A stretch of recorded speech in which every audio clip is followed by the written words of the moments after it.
Germs, magandang gabi. Another TDD installation naman tayo dito sa ADB 160. Tapos na natin ilagay yung mga switches niya, yung passing switch niya dito, tapos yung 3-in-1 switch dito. Ito, papakita ko sa inyo. Ayan. Nakikabit na natin yung 3-in-1 switch niya. Ito. Tatlong hollow switch na hiwa-hiwalay. Dito natin mabubuo yung tinatawag na 7 modes ng TDD Night Ranger. Kaya siya nagkaroon ng 7 modes dahil sa switch combination kung paano natin gagamitin yung ilaw. Ayan, saka ko na ipapaliwanag sa inyo yan. Pero sa ngayon, papakita ko muna sa inyo yung wiring natin. Ito yung selector nung busina natin. Makikita natin yan dito sa loob. Ayan. Tapos, ito yung relay na ginamit natin. Yung tatlo na to, ito yung para sa TDD Night Ranger natin. Tapos yung isa, para sa loud horn natin. Yung loud horn pala natin, ito, PIA. Nailagay na natin yung PIA horn natin dito. Plus yung kanyang stock horn, nandyan pa rin.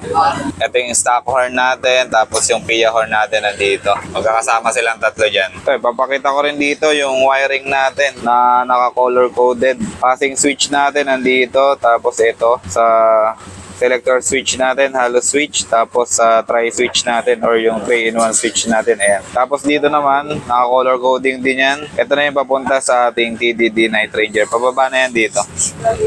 Pababa na yan dito, ito.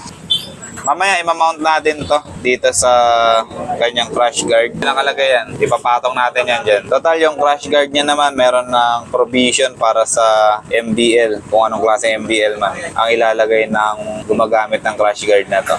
Okay? Tapos yung gapang ng harness natin, pababa yan dito, papunta dito. Tapos paakyat dun sa battery, papasok. Di ko na ipapakita sa inyo yung sa loob ng battery kasi nakita nyo naman na yan. Lagi nyo naman nakikita yan sa mga video natin. Ang importante, ito, yung relay natin dito, tapos yung harness natin na kinakabit natin. Dito rin sa mga wire na to. Ito, kung mapapansin nyo itong makintab na to, yan yung flexible hose na binalutan din natin ng electrical tape para mas maging tidy pa rin yung itsura niya dito. Hindi kalat-kalat yung wire natin. Okay.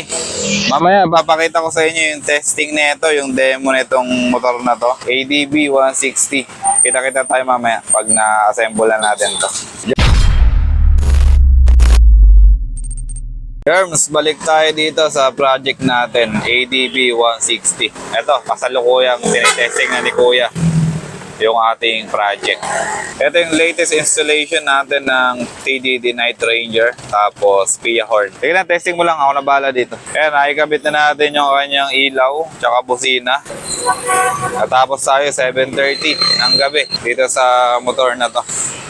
Ayan o.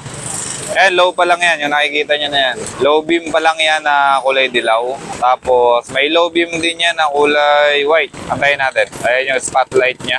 Yung kabila, yung white, yan. Yung low na white. Ayan yung low nya na white. Ayan yung kanyang quality ng ilaw. Low na dilaw. Sinindihan na ni Kuya. Nakasindi na lahat.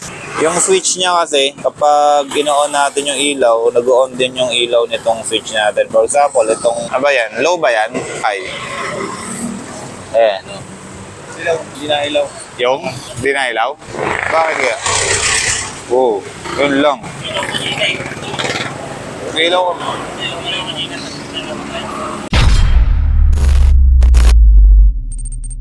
Kasi kanina, umiilaw yan. Tinesting ko. Oo. Tinesting ko na yan kanina. Hindi ko napansin kanina to. Yung ilaw ba? Ilaw ko yan, dinilaw mo. Oo. Tapos, pinaro ko ng kamay ko. Wala. Sinignan mo. Wala. Bigla siyang tumatay.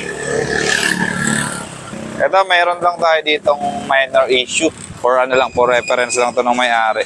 Yung dilaw dito sa kabila, kanina umiilaw. Ngayon, hindi na. So, possible nito for warranty to. Pero i-check pa rin namin kung ano yung possible reason. Kasi umiilaw yung kabila eh. Intact naman yung wiring niya. Ito sa kabila, wala. Tapos na natin yung project natin na ADB 160. Na-testing na rin natin. Antayin na lang natin yung may-ari para makuha niya tong motor niya. Iniwan lang kasi ito dito.